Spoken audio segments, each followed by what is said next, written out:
Welcome back to Third Man In. I'm Zack Phillips, and in tonight's post-game stream, we're going to be breaking down game number 51 of the Toronto Maple Leafs regular season, defeating the St. Louis Blues here tonight, 4-1, moving to 27, 16, and 8 so far on the season. No John Tavares, no Mitch Marner, no Morgan Rielly, no Calle Jarnkrok. And yet this Leafs team, if you know them, if you follow them, they did what was probably the most predictable thing, given how unpredictable this team is. And that's come out here and just dominate this Blues team here tonight. You look at the history of these two teams going into tonight, 6 straight games on the Leafs home ice for the Blues that they've won here in Toronto. They won 8 of their last 9 meetings. And yet the Leafs, without their big guns, without their top guys, why would they not have their best defensive game of the season, probably potentially even back to last year? And why would you not get a hat-trick night out of Bobby McMann, a guy who wasn't even supposed to be in the lineup until at some point this morning, Sheldon Keefe comes up, taps him on the shoulder, and says, "Bobby, you might go. A couple guys are sick here." The announcers don't even find out that this guy's playing until right before the game when he goes out onto the ice for warm-ups. And of course, this guy has himself an absolute night. So shout out to Bobby McMann. Shout out to the guys who stepped up in replacement there. You got to look at a guy like Alex Steeves who comes in, plays decently well. Noah Gregor elevated to a third line role there, plays a really, really strong game here tonight. Even looking at Nick Robertson, Bertuzzi, Domi, that line, very effective. You get Nylander to bump up to the first line. It's not like they had a bad night, but it wasn't the greatest night for them, and yet everyone else finds a way to get things done here for you. That's kind of what you got to admire, but that's also what's got to piss you off about this Leafs team when you sit here and look at a team that you pretty much say, you are so unpredictable.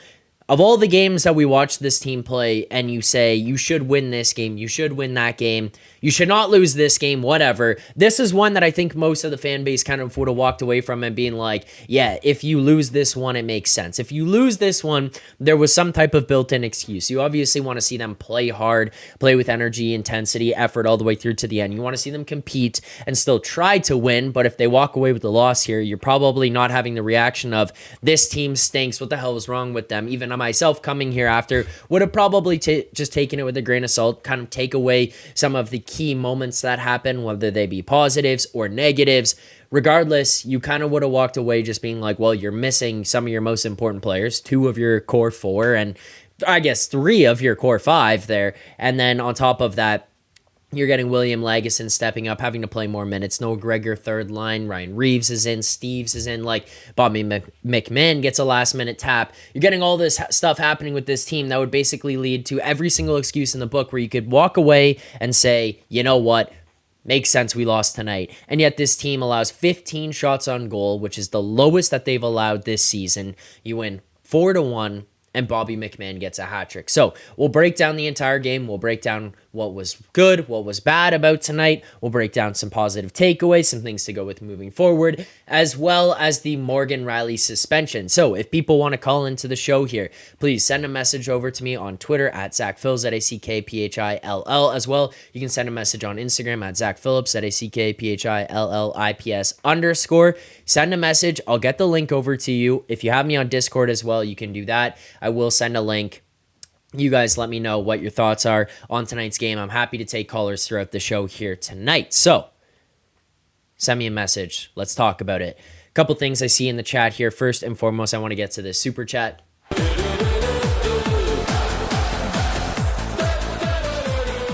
JW, the most consistent commenter that I've seen here on this channel, potentially ever. Even if he's not in here during the live streams, you can count on a JW comment to kick off the stream to say #fire Keefe.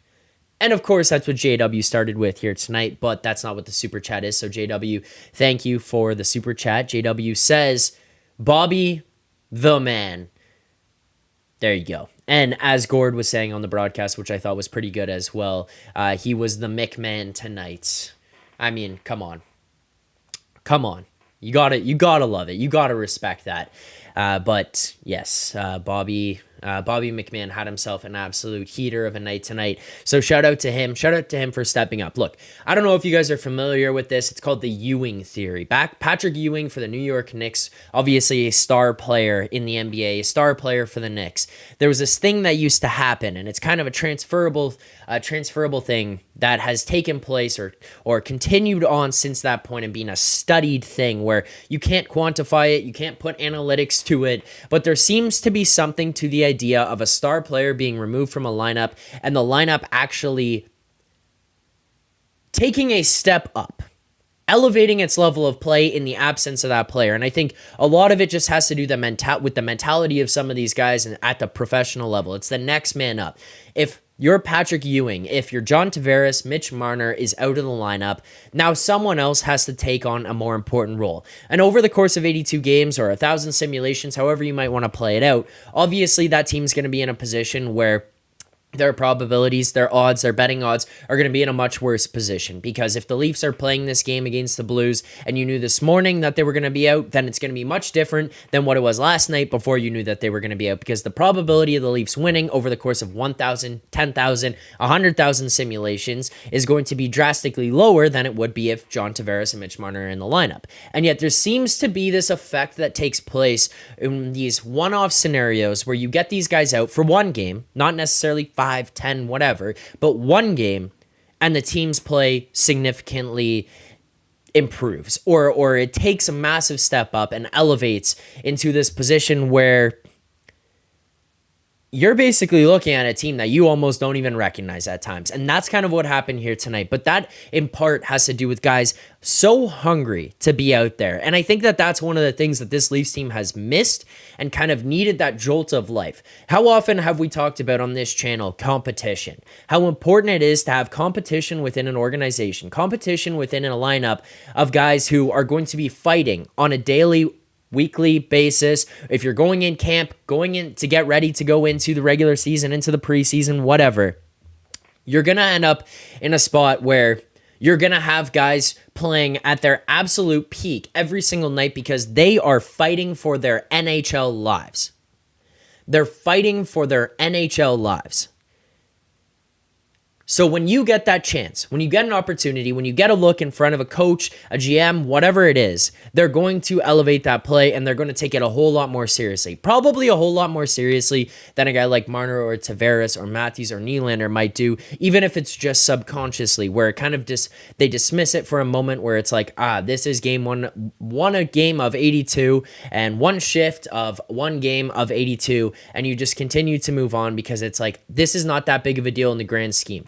Those guys know they're not missing shifts, they're not missing games, whatever, which is part of why I think that there was some accountability that needs to be held here amongst these guys. Nonetheless, you get these guys like Bobby McMann, Alex Steves to step up and they go, we have to be better. We have to bring our A game here tonight because I want a shot at being in the lineup the next game. Lagesson is going to step in and say, I want a shot at playing on Thursday night.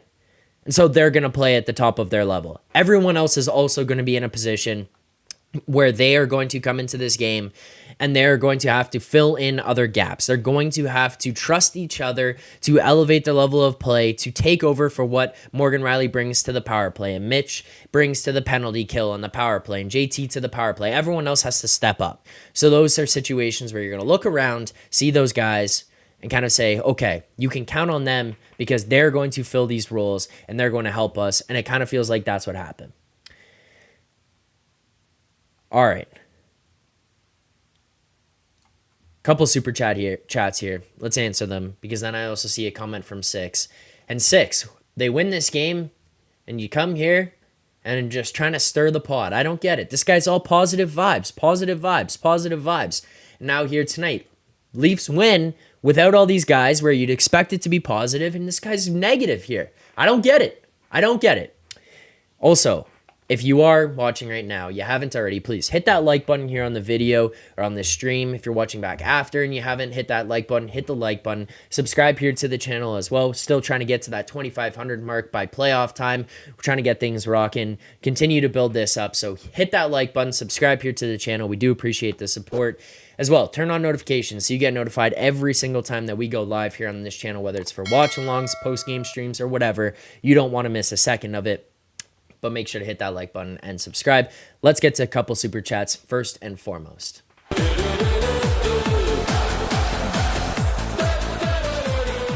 CD Corn, always coming in with the temperature checks on the soup.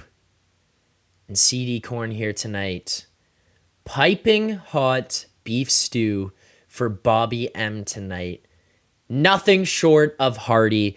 Bobby McMann with the hearty piping hot beef stew. You know what, CD? I kind of like that. I was thinking, for myself, I like the hearty aspect of it. I was thinking myself, I might end up going into like a Campbell's Chunky, but I think that the beef stew might be a little bit more hearty for that. If you're looking for like colds to get over, or you're just feeling not the greatest, whatever, then maybe the Campbell's Chunky with a little bit hearty, but definitely in terms of what Bobby McMann brought and that third goal, that is worthy of some piping hot beef stew. So, CD, thank you for the super chat there. And I would agree.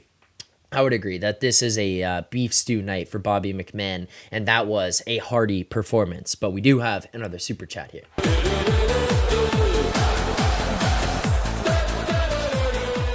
Michael, thank you for the super chat. Michael says, Zack was fired. I bet them to go for a goalie with term.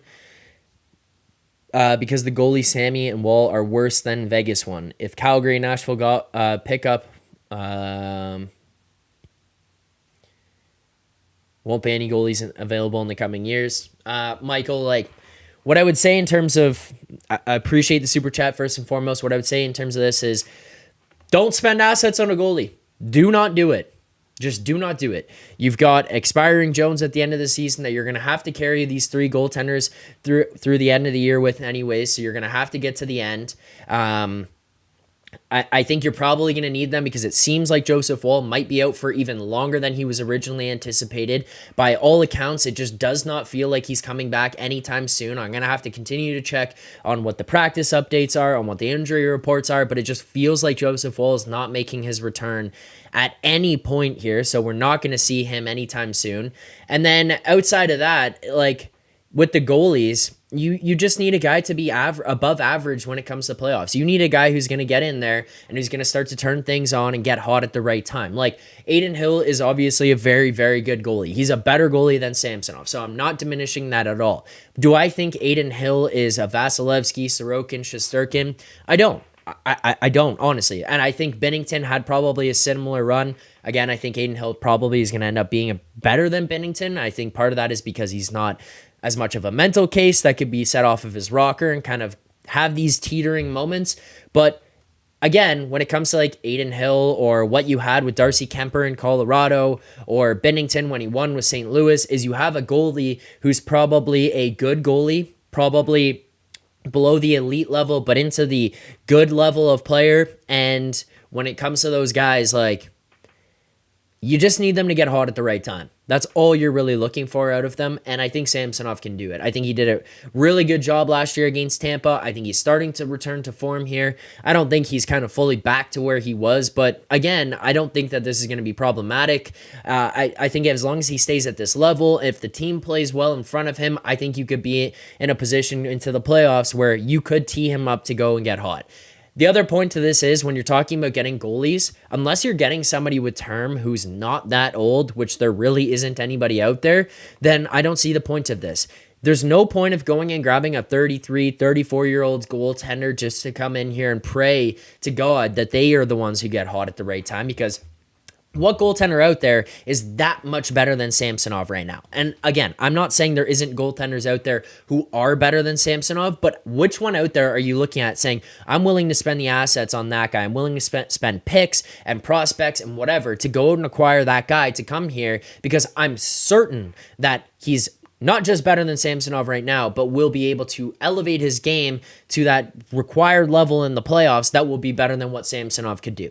I don't know that there's a goalie out there that you would say is available that you might be able to go out and acquire to bring to this team that actually fits that mold. So I think you're just going to overspend on it. I think you're going to end up in a position where you're kind of guessing, you're taking a shot in the dark. And when you're going to take a shot in the dark, I'd rather it be on a player with some upside than a goaltender who's going to be taking on some money and potentially just as good as Samsonov or as good as Samsonov could be. That's kind of where I come in on this. I don't think that it's worthwhile of going and getting a goalie unless you're going to get like,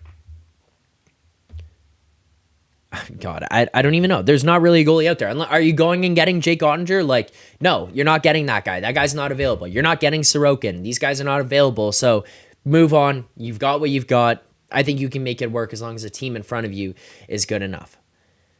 There's another super chat here, but then I have to go back and I have to address a comment after. So first and foremost, let's get to this super chat.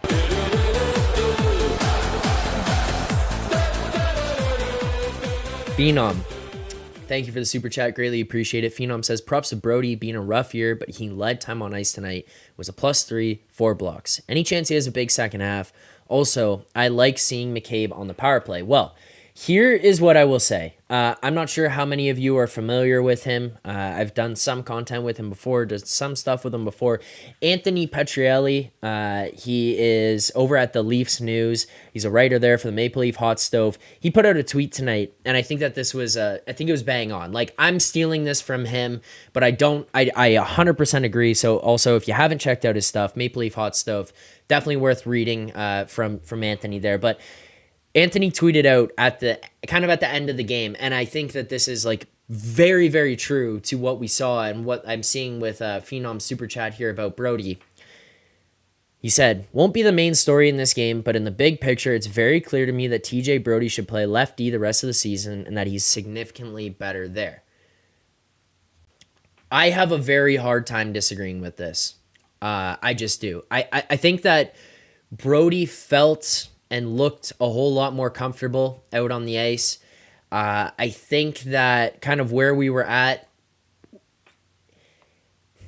look, it felt like he just didn't have as much pressure on him tonight. I don't know why that is. Maybe I'm seeing things wrong, but it just felt like he was kind of like, oh, well, Rielly's not here. Like, I'm not here to like cover up all this stuff. I'm not here to cover up other aspects of the game because we all know Morgan Rielly's an incredible player, but he's not an incredible defensive player. So potentially Brody just gets himself into a position where he's overthinking or overcompensating. Plus, on top of that, Morgan Rielly's a left-handed shot. TJ Brody's playing on the right side as a left-handed shot there. It can get to guys. Like, if that's something in your head where you're going to struggle with, then that's where you're going to end up with, and you're going to have difficulties playing on that side. You can get uncomfortable. You can get yourself into a tough position where you're not going to be able to make plays going out of the zone as easy, as comfortable, whatever it might be. And then maybe as your legs start to go, playing on the offside can just get harder and harder for you to do.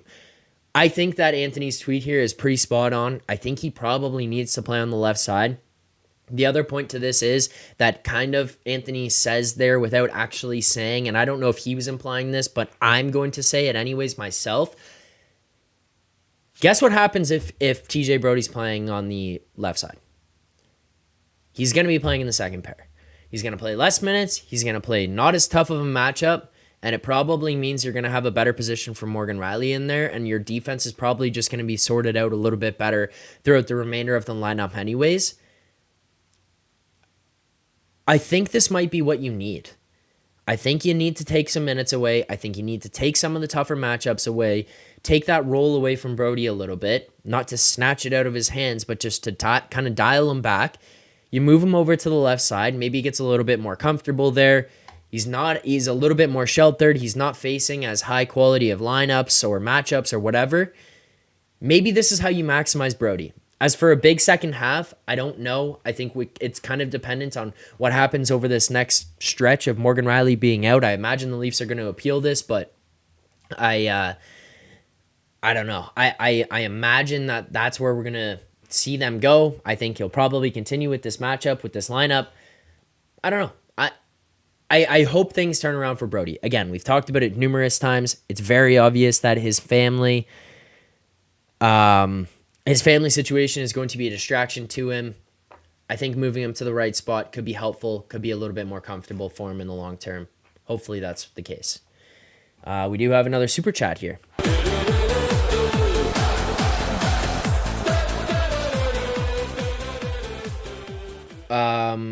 Michael, super chat. Thank you very much. Michael says, Zach, I don't believe in Sammy. Trust me. We discussed after a few months, Calgary goalie is good with term, go all in. Then Leafs will escalate in the playoffs. Look, here's the thing with Markstrom. I've looked at Markstrom a million times. I've thought about this. I've talked to other people about this, about the Markstrom situation. I really like the guy. I really think he's a good player, a good goaltender. I think that it was an incredible signing by Tree Living when he brought him in to Calgary from Vancouver. I think it was a great move. You know what happened with Markstrom the one year that the Flames were in the playoffs, and I really thought that they were poised for a run? Markstrom fell apart. And the way that he played in the playoffs that year, they should have beat the Oilers. I don't know that they would have beat the Avalanche, but they should have beat the Oilers. They should have won that round, and Markstrom turned into a pumpkin and fell off a cliff, and it was extremely costly to that Flames team. I think that team was incredibly well built. I think that they were poised to go on a run. I think that they played hockey the right way. I think that was a sick team. I think it was a sick team. Markstrom fell off a cliff. Basically, what my point is here is that he's 34 years old. He's a $6 million AAV for this season, next season, and the year after that. So he's got 2 years plus the remainder of this one at $6 million. He's going to be 37 by the time his contract is up. And he's proven that he can fall asleep in the playoffs. Now, he could go nuts and he could be this incredible goaltender who has an insane run in the playoffs and carries you all the way. It's very possible. But he had a year where he fell off. And he kind of screwed the team. And he was the reason that they ended up in a position where they lost to the Edmonton Oilers in that round.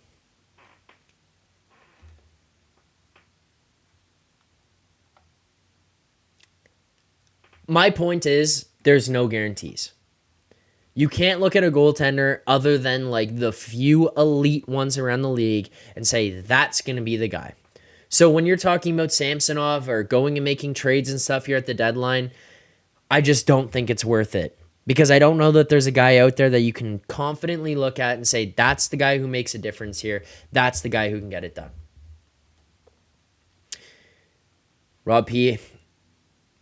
What's up, Rob? Rob says, I don't think it's a coincidence that the Leafs are 15-3-1 when Rielly is not in the lineup. Rielly is an unstructured defenseman. The Leafs play with structure when he's out of the lineup. Yeah, I don't know. It's hard to say. The problem for me is that sample is based on what happens in the regular season, and I think it's helpful there, but I think when you kind of look at his level of play in the playoffs, Morgan Rielly is a really important player come playoff time. Now, what I would say, kind of the counterpoint to Rob here, and it's hard to disagree with what he's saying, and he's mostly right there. He's an unstructured defenseman. I think that his partner, if you're not poised to play in that environment, if you're not poised to handle kind of having to make up for another guy, then it's going to be a little bit more difficult. You're going to get a little bit more running around. You're going to have that from the forwards involved as well. Now, I think if you get Morgan Rielly the right partner, this stops becoming a conversation. Morgan Rielly is not a number one. And I know people disagree with that, but I strongly believe that. I have strongly believed that for a while. Morgan Rielly is not a true sense number one. He's not a Pietrangelo or a Cale Makar or a Shea Theodore kind of guy. Maybe closer to Shea Theodore, but still not at that level. But he's not a Pietrangelo, Cale Makar. He's not a Carlson, a Hedman, Adam Fox. Heiskanen, he's not that guy who's the horse. He's the number one guy that you look at confidently and say he's 1A. He's probably a guy that should be in a top end tandem and would be really, really good there. I think playing with Brody is disadvantageous to him. I think that hurts him a little bit this season and dating back to last year a little bit. I think that Muzzin probably wasn't the right fit, but I think where he was at, yeah, Taylor Osler's probably pretty right there. Low end number one. He's probably, of all the number one D in the NHL, he's probably a low end number one. And I don't mean that as a slight to him. I just more so mean like he's not the elite of the number ones. So that also just gives you an opportunity to take a step back and evaluate your team, evaluate what you've got going on, kind of take a look at the roster and say, okay, we need some type of support here around this guy. I think you probably need another high-end 2 or a low-end 1 to go alongside Morgan Rielly to complement him to kind of be that fit. The other thing that could be true here is that you may have to look at the opposite end of the spectrum when it comes to Morgan Rielly to complement him, because look how he played with Ron Hainsey and look how he played when he played with Luke Schenn. Those are probably like lower end guys, but because they do a very specific role very, very well, they fit in really well with Morgan Rielly. I know I kind of just gave you two opposite ends of the spectrum, but I think that that's how it has to be. Like, if you're going to look at this lineup, and you're going to say, we're going to put a guy with Morgan Rielly, then I think the ideal thing to do would be, if you really want to take a step up, you're going to have to go and get that high-end number 2 or low-end number 1 to play alongside of him. If you're going to look outside of that and you say, we're going to go get the Luke Schenn or we're going to get the Ron Hainsey type of player to play with him, then you are forced yourself into a position where you're going to have to get an upper echelon 2 who can slot into your second pairing to play with whoever it's going to be there.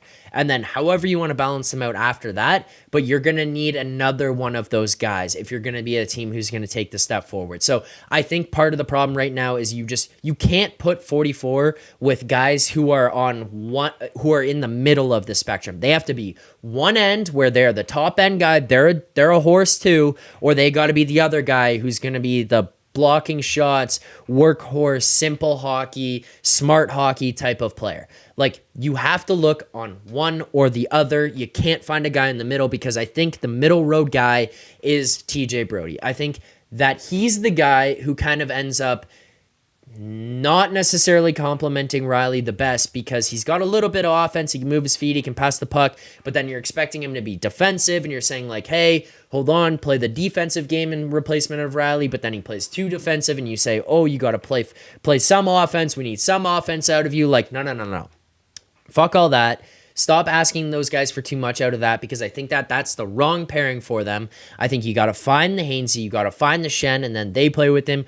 Or you flip the other way and you find the high-end guy who can play alongside of him there as well, and you just kind of create that Cale Makar, Shea Theodore. And again, don't radio me on that. I'm not saying they're the same players, but I'm saying you create that type of dynamic that you get in the top-end guys. And then I think that's the best way to complement Morgan Rielly. I think that you haven't necessarily had the greatest partner with him over the last, 2 years. I don't think Brody was that complimentary last year in the regular season. I think part of why it stepped up so well for Rielly when it came playoff time was because Luke Schenn started getting a couple reps with him down the run. Then you get into the playoffs, he hops in, he's his D partner. Perfect. I think it worked out that way. All right, we'll continue on reading some of the stuff in the chat. I appreciate everyone who sent super chats. Appreciate everyone who's watching right now, who's liked, subscribed, all that kind of stuff. So thank you guys very much for all the support. We're going to continue to grow this thing up. We're trying to get to 2,500 by the playoff time. So if you haven't already, please hit that subscribe button, like the stream here, turn on notifications so you get notified every single time that we go live. I do appreciate all the support, but continue to get that up. Let's hit 50 likes here on the stream. Now, there was a comment that I did see earlier. I said I have to go back to it. You guys know this guy. You know what he brings to the chat. You know that I always appreciate him coming to the chat, being involved in the chat, being active in the chat. That being said, we don't always agree. We're just not going to always agree. And that's fine. Not everyone has to agree on everything. But I'm going to really disagree with this comment here. I was talking about players elevating their games tonight. The Ewing theory, people stepping up in replacement, the next man up mentality. I was talking about how guys like Alex Steves and Bobby McMann and Lagesson stepped up and played their game. 6 1/3 fired off a comment and said, except for Bertuzzi, Zack, no elevation. 6, there's not too much of a rant or anything that I'm going to go on here tonight, but I'm just going to tell you honestly, that's an out to lunch comment. It's an out to lunch comment. There might not have been a single person on the ice tonight who deserved a goal more than Tyler Bertuzzi. He was all over it. He was all over the net. He was creating opportunities. He was on the receiving end of opportunities. He deserved to have a goal here tonight. And you can sit there and say he didn't elevate because he didn't score, he didn't get on the board, he didn't get stats, whatever. Bullshit. That man played a really strong game tonight. I was extremely impressed with Tyler Bertuzzi and his line. The way that they created chances, the way that they got into the offensive zone, they sustained pressure, they were all around it. Tyler Bertuzzi deserves to score, and I'm sick of the slander that I'm seeing, whether it's online or here in this chat from you guys about Tyler Bertuzzi and what's going on with his, and quote, stone hands. Fuck out of here with that. Good one, Randy. Good one. This guy played a great game here tonight. I don't give a shit about the 6 goals that he scored this season. If you're actually watching the play, watching what's going on, and not just walking away and looking on the score app to see what happened and who got points, then you would have realized how well he's actually been playing over like the last couple of weeks. When you're going to talk about a guy that's going to be valuable, important, a guy who can take you and push you over the top come playoff time, Tyler Bertuzzi's that guy. And I think you guys are all going to be proven wrong once the Leafs do get to the playoffs and you watch Bertuzzi. And for those of you who came to the chat and said, trade Bertuzzi, fuck Bertuzzi, get Bertuzzi out of here, you're all going to turn around in the playoffs and go, oh my God, Zack, you were right. We were wrong. That was a mistake, because Tyler Bertuzzi is the guy that you need here. Tyler Bertuzzi is a playoff performer who pushes you over the top. He just is. And the way that he's played over the last couple of weeks, I think Bertuzzi has been right there in the mix. He's deserving of minutes. He's deserving of opportunities. And I think that he was all over the game here tonight. And 6, I was good wanting you for that asinine comment about Bertuzzi not elevating his game. This guy was integral to the way that this team played tonight. He was integral in the effort and the energy that this Leafs team brought. He was a massive part of it. He had a couple incredible opportunities here tonight, and he deserved to score a goal. I know that it's hard to walk away from a game and say, oh, the guy deserved that, deserved this, whatever. That's a guy who deserved a goal here. That is a guy who deserved a goal. We need to appreciate the type of player this guy is, because this is not the type of player that we see out of this Leafs team or on this Leafs team very often. Saying weak skater, falls down a lot. I don't necessarily disagree. He's not the greatest skater, but he's balls to the wall at all times. You know who else isn't the greatest skater? John Tavares. The guy's got cement in his boots. He skates with a piano on his back, but he gets the job done. These guys fill roles. You don't need every single guy with speed. It's just we're gonna sit here. The problem for me is this: we sit here and we go into a playoffs, and the takeaway is, oh, this team's too soft. This team doesn't fight back. This team doesn't do this. This team doesn't do that. Okay, well, first of all, you go out and you acquire Ryan Reeves. You acquire Tyler Bertuzzi, Max Domi. And then people started looking at it and going, oh, wow, they added all this toughness. Nice. And then it's like, oh, the toughness doesn't score. Well, no shit. No shit, guys. Hello. These guys don't just score all the time. Like, there are role players who fill into different roles. You need to find scoring out of other guys. You could probably find scoring out of a guy like Bobby McMann or Steves or Nick Robertson filling into these other supplementary roles. I think Max Domi probably should have some more goals. But to say Bertuzzi's an absolute failure at this point is a complete and utter joke, and it is just a takeaway of looking at box scores at the end of the day. It is not about the player that he is or the impacts that he's made. I think that there were stretches where he was pretty out to lunch. I would agree with that. But the fact that people gave up on him, gave up on that signing as quickly as they did, and have turned on Bertuzzi the way that they have is a complete and utter joke. Because the way that we are going to be looking at this Leafs team when it comes playoff time, and we're looking at that guy in the roster, and you're looking at the impact that he makes on the lineup every single night, you're going to be sitting there shaming yourself. You're going to wake up in the morning, you're going to walk to the bathroom, you're going to look in the mirror, and you're going to say, oh my God, I need to take this fucking clown makeup off because that was one of the dumbest things I could have thought at game 51 of the season.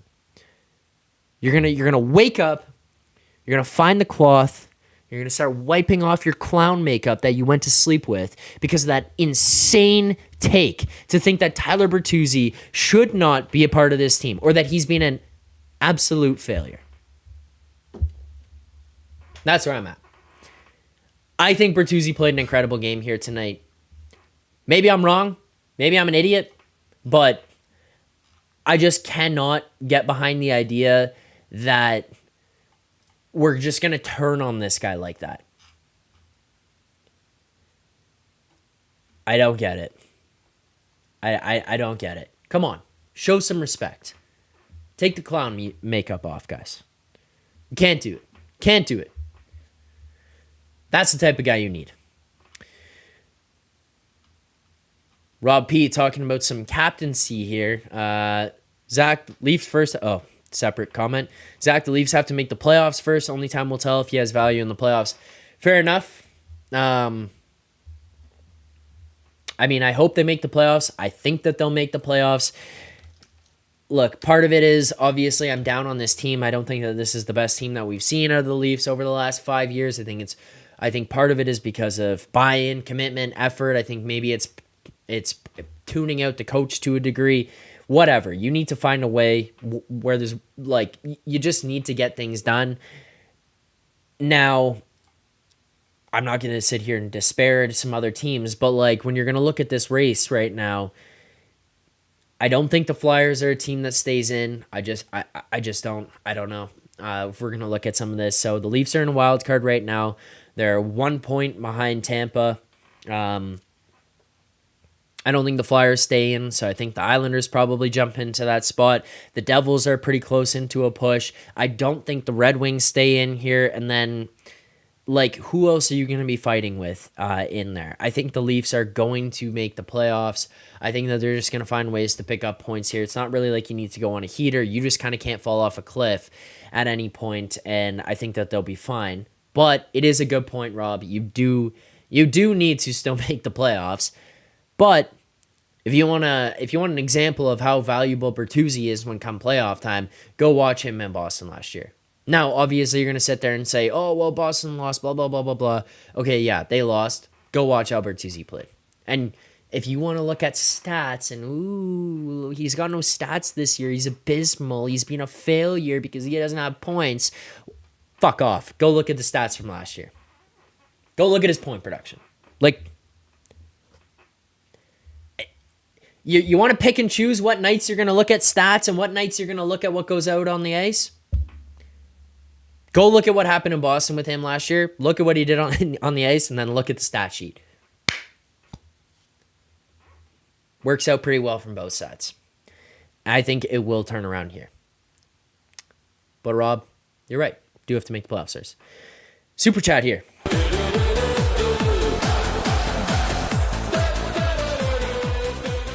Super chat from Michael. Michael, thank you for the super chat as always. Greatly appreciate it. Michael says, Zach, good show. This is a big... Thank you. This is a big game because this game gave a heads up to the GM. Without 1691, this team can play very well. I hope they can trade 16.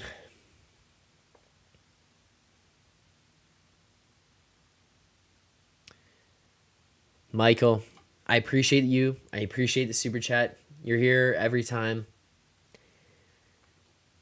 Every time we're having the 16 conversation. Again, look, here's the thing. Here's the thing for me with Marner.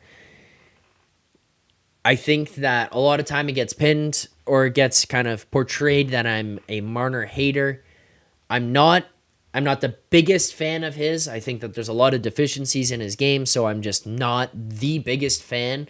I'm not a hater, but I think part of the reason that I kind of get to the position that I'm in, or the thought process that I get into with him, is that I don't think his play on a consistent basis matches the contract.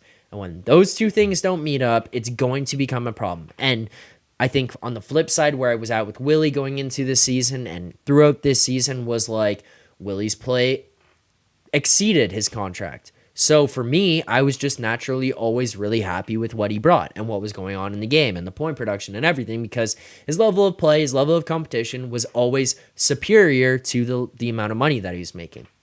Marner, for me, occasionally hits that peak where he hits his 10.93. Outside of that, he just doesn't get there. He just doesn't get there for me, where I feel like it's not always at that 10.93 level. And if that's the case, then it's going to wear on fans. You're going to take a look back to the contract negotiation. That pissed people off. That rubbed people the wrong way. You look at the way that it was handled from insiders and media and stuff, where they were talking to the people about it. Like, that stuff all felt like it was handled the wrong way. And then on top of that, you're going to go to the fact that it just kind of doesn't feel like these two things match up. It just starts to create problems. I don't think you can trade Marner. Not because I think he's so integral to the team, but because I don't think that you're going to get back during the season what you think you're going to get for him, or what people might think you're going to get for him. I don't think people fully take into account how difficult it is to make a trade like that during the season.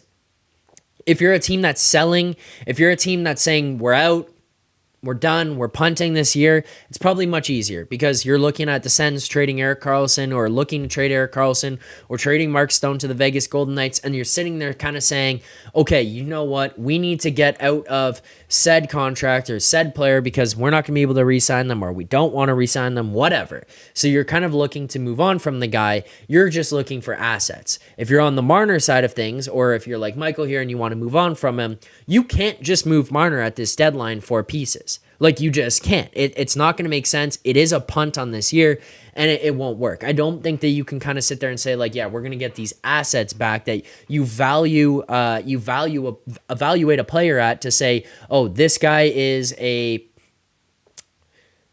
3 first-round picks and a prospect and whatever. You know what I mean? Like, that's obviously an example that's far-fetched, but I'm just kind of throwing it out there. You say, this guy is worth this, we're only accepting that.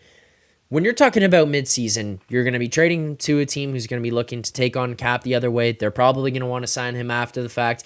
And you also have to be good as well. You can't just get worse on this season and just punt this away, because you're in playoff positioning. I've talked a lot about the fact that I don't think this Leafs team should be going out and going crazy to add. But I don't think that they should be selling like that. I just don't think they should. He has a no move. If you're going to move him, it's in the summer. As for JT, he's immovable, man. We can have this conversation as many times as we'd like. He's effectively immovable. Unless we want to go down the path of the Patrick Marleau, trade away a pick to get somebody to take that on, you're not really getting much the other way. You're just not going to be able to have that return coming back that you probably need in that type of trade. So I don't think it works. I don't think it's going to happen. I don't anticipate it happening. At this point, I probably, if I'm you, Michael, I just wave the white flag on the trade Marner stuff. It's not happening. It's just not. 6 1/3. You got to give it up, brother. That ain't happening. Yeah. It's kind of where I'm at. All right, couple things. Housekeeping. First and foremost, we hit 50 likes here. For everyone who's new to the stream, if you haven't been here before, first of all, I appreciate you. Thank you for watching. Thanks for spending the last 45 minutes with me, with the chat, participating here, watching, listening, whatever it is.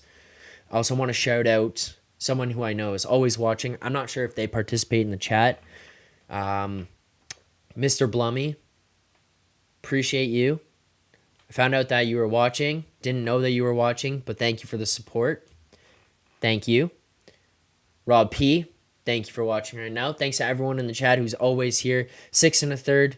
We'll butt heads, but I still do appreciate you coming here. JW, Michael Kirkpatrick, Handshake Line, Robert Smith, Billy T, Craig Harrison, Phenom, all you guys, I appreciate you. Michael, Scott Gostick, JW, Mario Kart, thank you guys all. But this is what we do if you haven't been here and you're new to the channel. 50 likes, whether it's 50, 100, 150, 200, whatever. We do the smelling salts. You guys like pain for whatever reason. Maybe it's because you're all sickos, you're Leafs fans. You choose to like this team that constantly brings you pain. I don't know. Maybe that's what it is. Maybe it's just we're just a deranged group of fans of this team. Nonetheless, you like pain. The problem for me is that on top of all that, you guys not only just like pain, but you like to see me in pain. So at 50 likes, 100, 150, 200, 250, we do the smelling salts. You sickos on Saturday night after that game got me to 200 likes before we finished the stream. Sickos. That being said, we hit 50 here tonight. Let's get to the smelling salts. Thank you very much.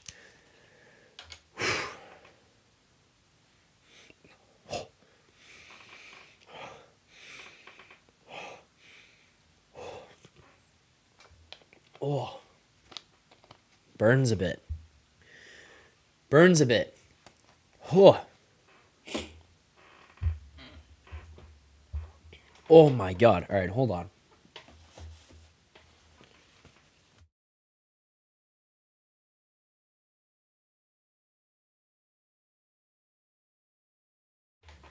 All right. We had to deal with that one real quick. Oh my God, my nose started going there. Yeah, eyes watering. That was a little tough. Billy T, where's Gordo and Maxentius at? Gord, I believe, would be working. It is, what, Wednesday morning there in Japan, so I imagine he's working. Shout out Gord. Gord's usually looking at the chat, so shout out to Gord as well. Maxentius, I saw him in here at the very beginning of the stream. Max is always the man, so thank you to Max for watching as well. But yeah, I think he was in here before. Yeah, we got another super chat here.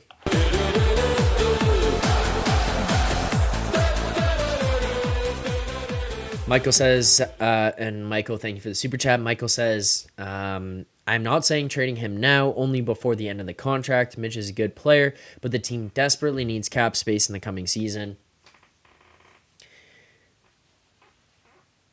Like, I agree. I'm ready to move on from, I'm ready to, like, make these changes, move on from guys if you have to, whatever.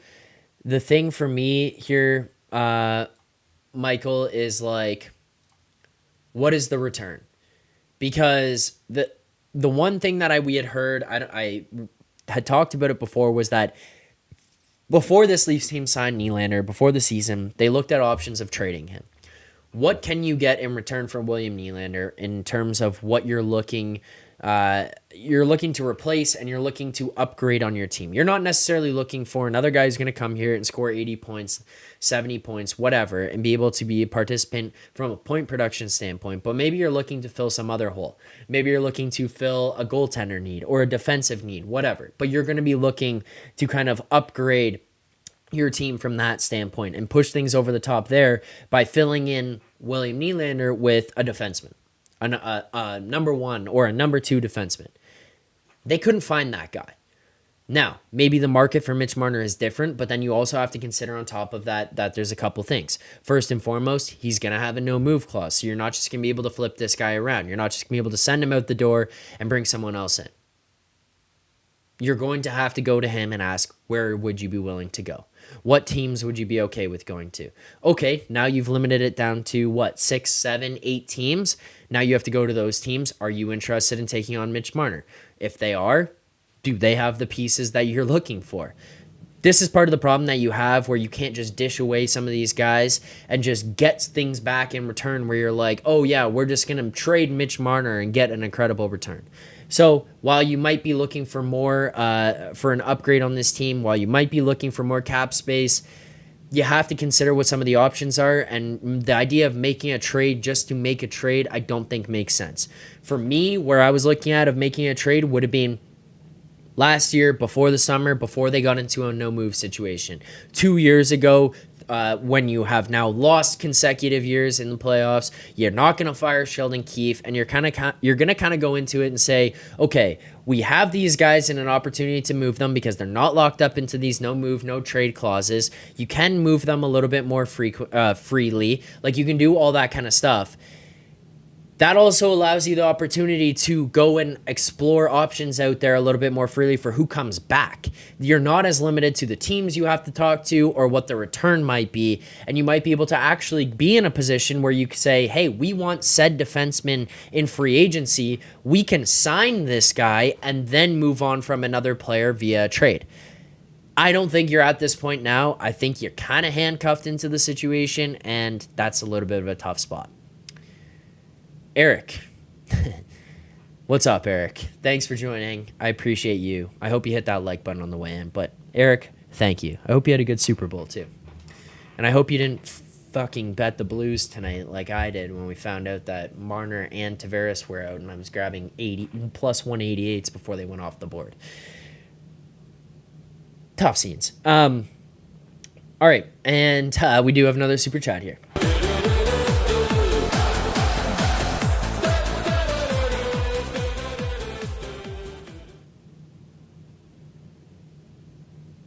I don't even know what to say to this.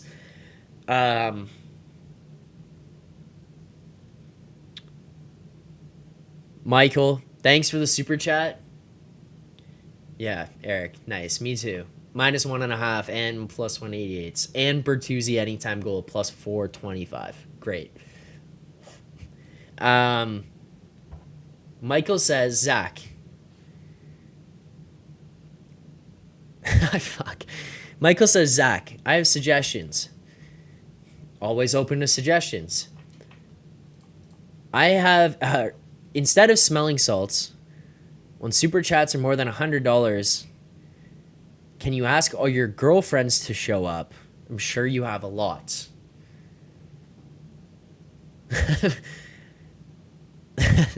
Michael, first of all, if people are super chatting more than $100, thank you.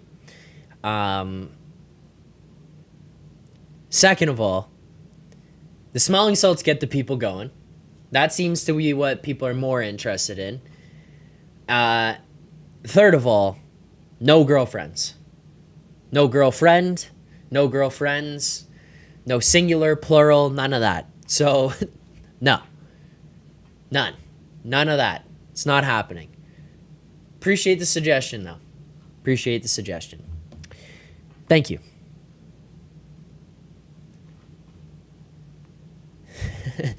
Can confirm, my friends. Regards from Toronto.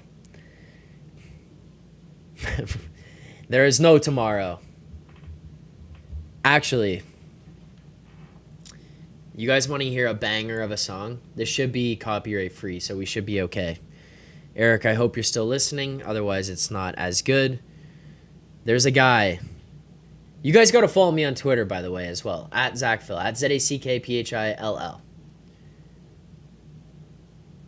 You gotta follow me on there. There's a guy from Italy. He tweets at me, and he tweets videos at me.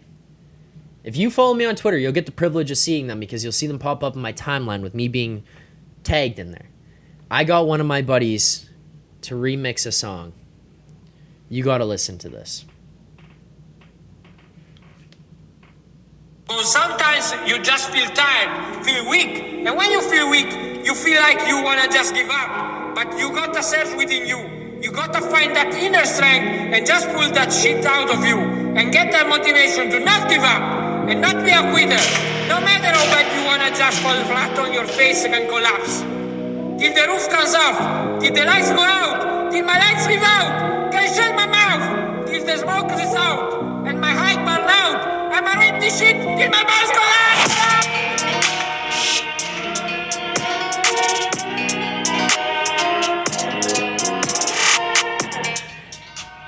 Tell me that's not a banger. Come on. Come on. Tell me that's not a banger. Eric, I will send this to you. But yes, follow me on Twitter at ZACKPHILL. If you follow me on Twitter also, by the way, guys, if you need any type of incentive, you can see myself going toe-to-toe with Sens fans tonight because those goobers have no idea what was going on. So if those guys pop over here and watch this channel after the fact, because Buddy over on, I'm not even going to give his channel any credit or any respect because the tweets and the comments that he was firing out about the Leafs or about what was going on with the media members here in Toronto and the way the league handles things and Morgan Rielly, he deserves no credit. But if you follow me on Twitter, you can see what that clown was saying over there. I asked him to come on. I asked him to call into the stream here tonight and talk to me man to man about the hockey game, about what went on between the Leafs and the Sens the other night, and what went on with the Morgan Rielly suspension tonight, and he wouldn't do it. He would not do it. So, follow me on Twitter. You can see what's going on. You can see that situation. And maybe you guys can come in and body bag the guy as well. He's got no idea what's going on. He's out to lunch. So if him and his buddies come over here after they watch his channel, there's like 50 of them who watch, and they come on over here and they check this out after the fact, just know, A, the Leafs fans and this chat is way better, way bigger, way stronger than anything you've got or you'll ever have. Because this community, not my community, this community, I'm part of the community. I don't own the community. I'm part of the community. Me and this community will always, always be bigger, stronger, faster, and better than whatever the fuck you've got going on over on that other channel. What a way to get into that super chat there.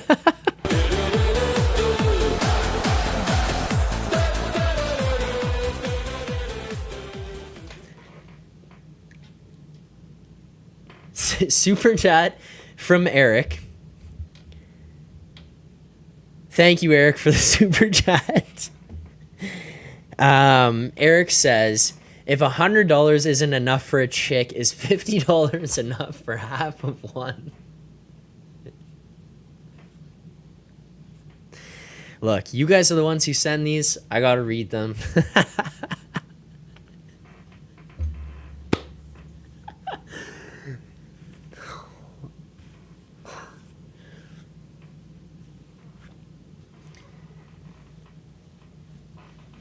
Eric, come on, man. That's a clown question, bro. What are we doing? I'm not doing that. Actually, maybe not a female one, but I've got some friends. Not female. Never mind. I shouldn't have said anything. Anyways, Eric, thanks for the super chat. That song, by the way, I had my buddy make custom remix. Sorry, not custom. I had him remix that. It is my friend all the way from Italy, regards from Italy, Francesco Greco, who tweeted a video at me of him screaming "Till I Collapse" by Eminem. And then I have my buddy take it and remix it. I will send it over to Eric. It is heat, though. I want to continue to answer some questions here in the chat. I don't really want to get into some of the contract stuff. Trade Marner, don't trade Marner. That stuff's going to drive me off the wall tonight. I don't think we need to get into that. I appreciate you, but let's just kind of avoid it a little bit. Let's talk about some of the effort, some of the good things that we saw here happen with this team before we get into the plays of the game, the grades of the game, and stuff like that. But also, Eric, thank you for the super chat, and thank you for a pretty good laugh. Mig, let's talk about how you can have 3 of your 4 highest paid players. They play the most complete effort. Why? Because you can build a roster far too dependent on finesse. You need a mix. Okay. This is an interesting point here by Mig. It was something that I saw earlier. I didn't want to skip over it. I did want to address it here. I think Mig is right to an extent, but you have to be careful what you ask for in these situations. So, I'm trying to think of like a good example. I can't necessarily think of ones in like other sports or anything, or even trying to think about like the Leafs. Oh, actually, here. This is probably the best example. What you have to be careful of, where you're going to say, okay, you've got some high-end guys, and the rest are all like mixed in pieces who fit into roles or fit into spots. You don't want to get yourself into a position where you're like the Los Angeles Angels before Shohei Ohtani left. You just don't want to go into this path where you end up with these 2 guys or 3 guys, whatever, who are incredible, and then you've got other pieces around who are just not that good because you're like, oh, we need to fill in with this variety of stuff around this mixed bag of players who can be a supporting cast, who can help different instances, whatever, and help elevate this team. And then it's just like at the end of the day, you kind of realize, okay, not these guys aren't all that good. So what you need is the right mix of what Meg is saying, where you can't just depend on finesse, but you need star players. I strongly believe this. This is kind of why I was in a position like a year, 2 years ago where I'm like, okay, you can move on from one of these guys now. And it's not because I think, oh, you can just move on from 90 points or 100 points from Tavares or 80 points from Nylander or 199 points from Marner and you're just fine. I don't think that that's the case. But what I do think is that if you get rid of a star player at the level of those guys who score crazy points, you can find a guy who scores like let's say this. This is how many points Marner scores. This is his production output, okay, on his point level. This is maybe his production output on his grit level, okay? Maybe you go out there and you acquire a guy whose point production is here, but his grit is here or here. And I'm still talking about upper echelon players, but I'm talking about a different type of player. Matthew Tkachuk is not a crazy goal scorer or point getter, but he's the type of guy that you could have added to this team who's still a quote-unquote star player. And I'm not saying quotes because I don't think he is. I'm more just saying like that's the category that he gets thrown into, where you're like, that's the star player. That's a star player. And he's going to drastically change the outlook of your team or the way guys play because, as Mick kind of points out, you're not just relying on finesse or skills or points at all times. You're going to have these other areas where guys can fill in and kind of bridge the gap of these missing pieces. That's part of the problem that the Leafs have got themselves into over the last little while. Look at the 4. Those guys are over here. They're all skill. And then Dubas said, we need grit. Wayne Simmons. And you're like, okay, well, Wayne Simmons is like kind of missing that step to be able to play with these guys and get up into that play now at the older age of his career, right? Like when he first got here, it was fine. I think it was working out okay. He got injured and then it kind of started to go off, or go off a cliff. But then it's like, you need that gap bridged a little bit where the guy's not on a polar opposite, but he's kind of into the middle. He's kind of a piece that can fit halfway between, start to figure some things out and tie things together where it's like the guy's gritty, he can score points, he can be a pest. That's the guy I think Bertuzzi is, that people I don't think are that guy. I don't know. That's why I push back on it, is because like I think it just hasn't shown yet, but I think that that's who he is.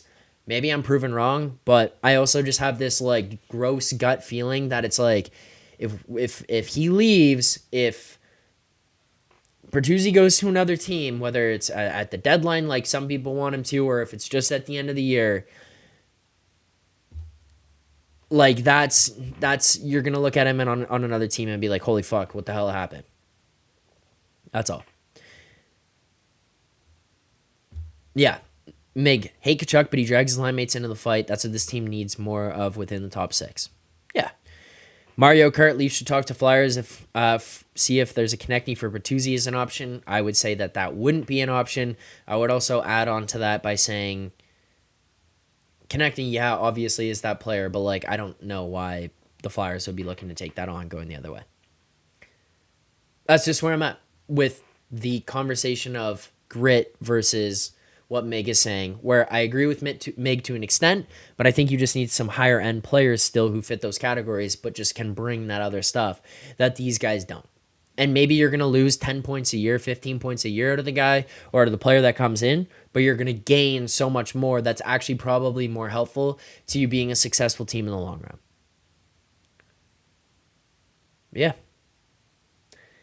Again, if you guys are watching right now, haven't already, please hit that like button, subscribe here to the channel. I appreciate all the support. I appreciate you guys showing up, showing out. I appreciate everyone continuing to come here and watch this channel. It's continuing to allow us to grow, get noticed, all that kind of stuff. So very much appreciative of that. Keep hitting that like button, keep subscribing here. We'll continue to take this channel and this content and the post-game streams to the absolute moon. So thank you guys very much, but we're not done. We're not done here. Let's keep it going. Let's get these numbers up. Let's get to 2,500. All right, let's wrap this thing up. We've been going at it for over an hour here on this post-game stream. Thanks to everyone who's tuned in. Thanks to everyone who super chatted. Eric, Michael, CD Corn. I appreciate you guys as always. Eric, thank you very much for the super chat there. Phenom, pretty funny ones. JW, thank you guys very much. Let's get to our final two things of the stream here tonight, and that would first and foremost be the play of the game.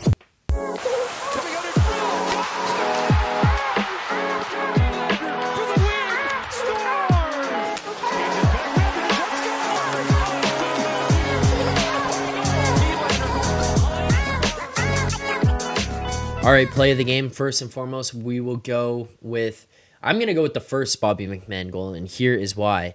Battle along the boards, you win the battle, you've got back to the guy. And I mean, obviously, on top of all this, just throw in the fact that in the back of your brain, Bobby McMann woke up this morning not expecting to play. He gets to the rink, Sheldon says to him, hey, you might be going here. We got a couple guys who are under the weather, and he says, fuck it, let's go. I'm in. Tonight's the night. You step in, you're ready to go, you step up and rise to the occasion, and that's what Bobby McMann did. So on top of this, that first play, he shows up, he looks good early, he looks ready, he looks hungry. He goes out there and fights and wins a battle along the boards. Drives down low on Braden Shen, makes it look like he's going to cut around the back of the net, and then he drives back out in front, makes a strong power move, a strong move with the puck, strong move with his legs, protects the puck, makes a power move to the front of the net, and is able to wrap it around Bennington into the back of the net.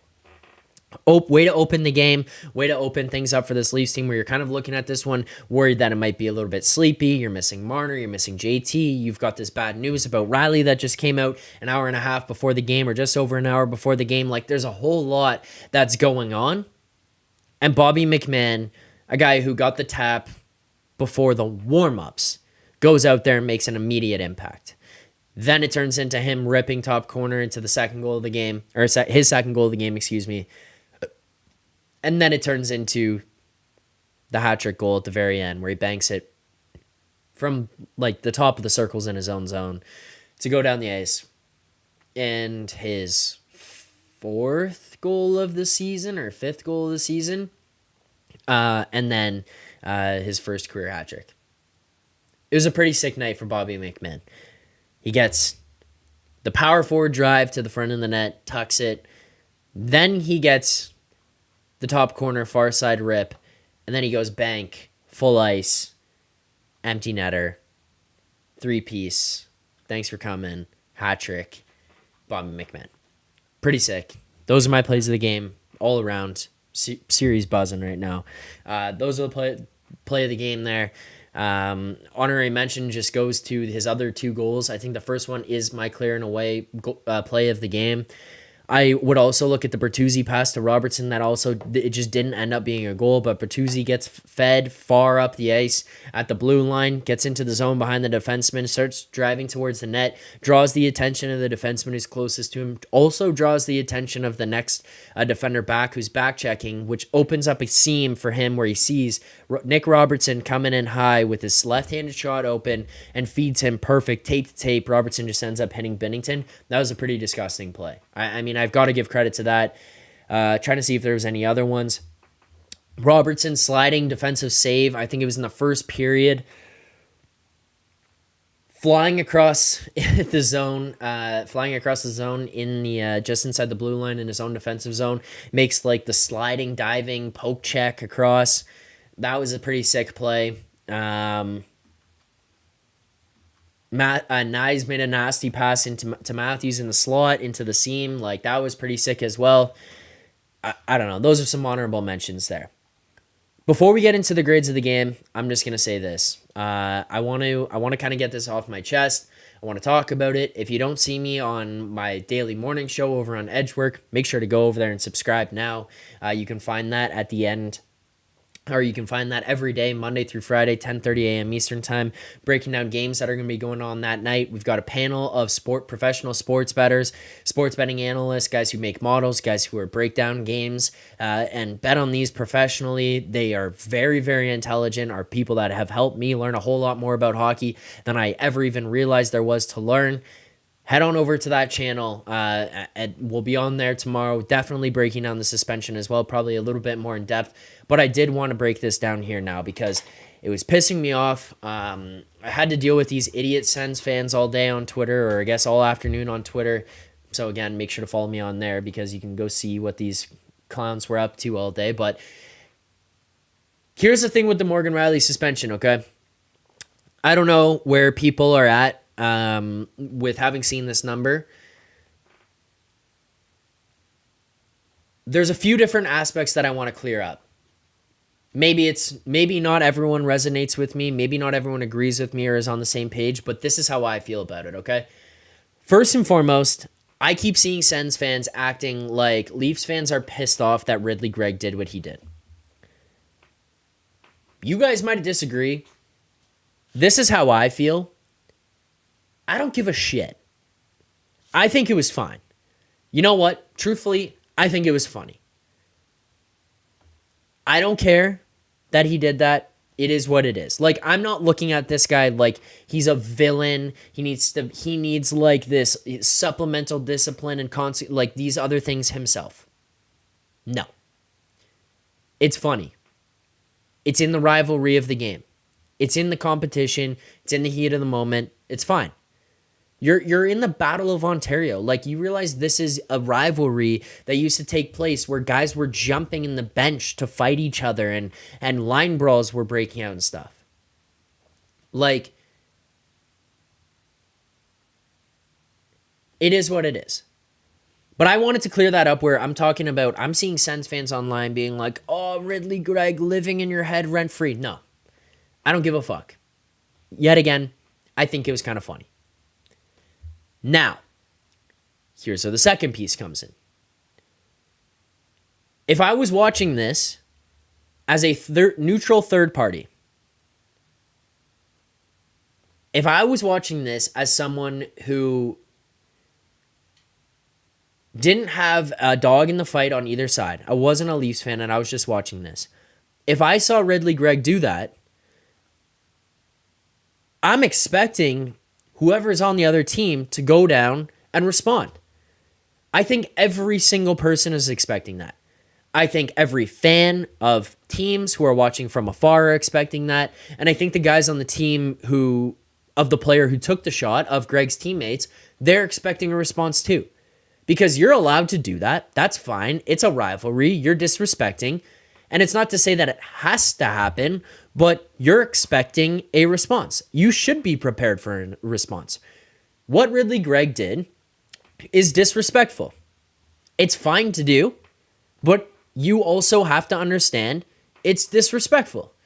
In just the gentleman's code of the game or whatever, it's disrespectful. You're going to get a response. Claude Giroux admitted that you're going to get a response. His own teammate admitted you're going to get a response. Then you look over at Braden Shen. You're going to get a response. You're going to do something like that. You're going to get a response. You have to expect that something's going to come back to you. PK Subban, you're going to get a response. Every single NHL player that used to play in the league that I've listened to on media, you're going to get a response if you do something like that. No one is talking about like Ridley Gregg doing this is like a suspendable consequence offense. But every single person who watched him do that is well aware that within the gentleman's agreement or the code of conduct of hockey, you're going to have a response. So that's the next part of it. Now, on top of this, the team that responded is the Leafs. Do you know what happens if the Leafs don't respond there?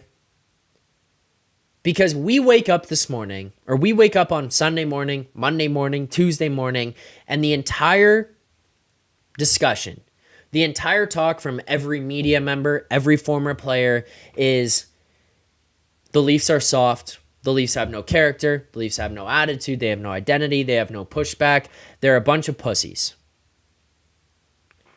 Like, that's how this would be held in the eyes of the media and the eyes of former players and the eyes of fans. Fans around the NHL will be looking at the Leafs, pointing and laughing, saying, you soft-ass team, we knew you wouldn't respond, and you didn't respond.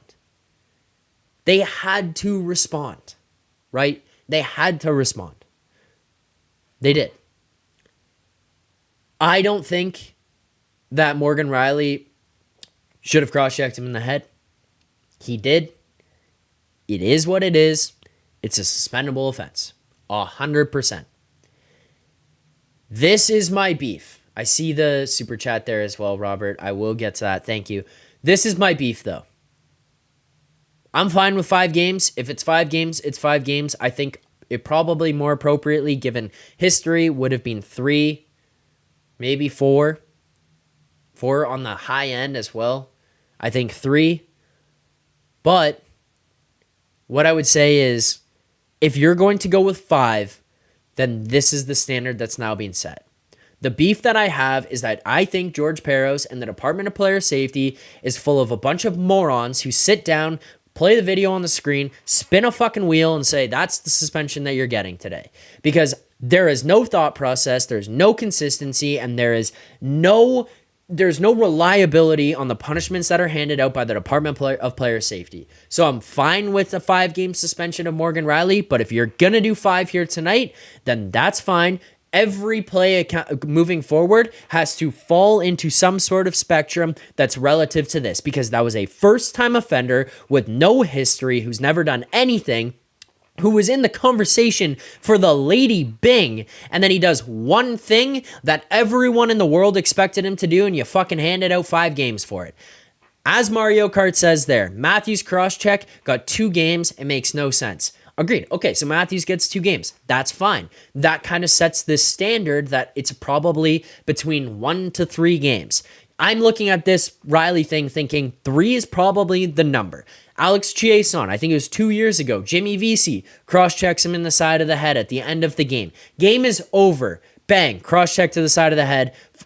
By the way, first-time offender, Alex Chiasson as well in that instance, 1-game suspension. This is the problem I have. I don't think that this is a Leafs bias. I know a lot of you might be mad at me for saying that. I don't think this is a Leafs bias. I just think that George Parayko and the Department of Player Safety are a bunch of absolute fucking clowns. I think that they are terrible at their jobs. I think that they should no longer be in there, and I think that this should be wiped, and they should bring new people in to do these jobs moving forward. Whatever. Morgan Rielly got his 5-game suspension, that's fine, but move a new group of people in there, because those asshats sitting in that room have been spinning wheels and selecting punishments every day for as long as George Parayko has sat in that seat. It's been a complete and utter disgrace to the NHL. And it has been a slap in the face to the NHLPA and their actual protection of player safety. Because handing out these suspensions willy-nilly like this, or watching Jacob Trouba axe chop a guy's head off with the history that he has and saying $5,000 suspension to you, or Nick Cousins blowing a guy up from behind 4 feet away from the boards and not getting consequences for those, these are fucking disgraces of suspensions. Or consequences handed out. There's just no consistency. Again, I have no problem with this being 5. I thought it was probably going to be 5 as well. Leading into it, when they do this, when they announce the call, I'm thinking 5. There's no way they lower from this. The problem for me is that you gave him 5. What's the next one? Is it going to be the same? And I'm not saying this is because of a Leafs thing. I know that I get painted with that picture. It fucking sucks. Sometimes I wish we could just remove that and people could just look at it from an outside perspective when I'm saying these things as just a hockey fan. I just hate him for the NHL because I think he's a complete fucking idiot.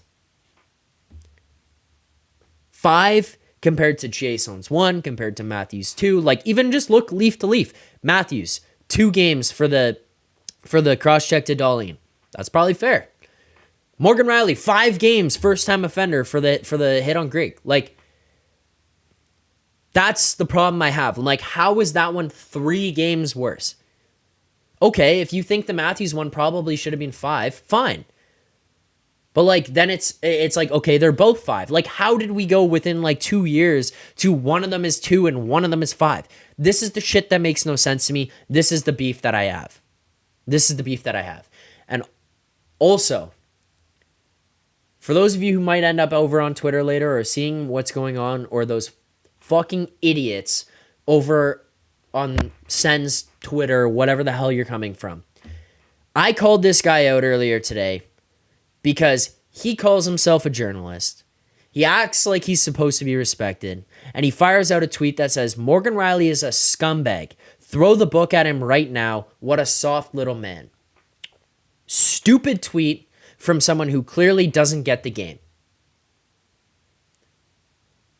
The point of my follow-up was that you have no fucking idea what goes on out on the ice. You have no clue. No clue. To call guys out like that, to throw titles around at guys like that, utter disgrace. Utter disgrace. That's where I was coming at with that. I think that is an insane take. I invited him on. I asked him if he wanted to come on and talk. And no surprise, they're too coward to back up their own takes because they're just going to run their mouths on Twitter and just be a keyboard warrior. I open up the lines. I let people call in. You want to give your opinion. You want to have an opposite side. That's fine. I'm willing to hear it. Just ask 6 1/3. He buzzes around in the chat, has opposite opinions of me all the time. Gordon and I, we've gone back and forth tons of times. We're going to continue to have things that we disagree about. But the thing is, I'm willing to hear people out at any point.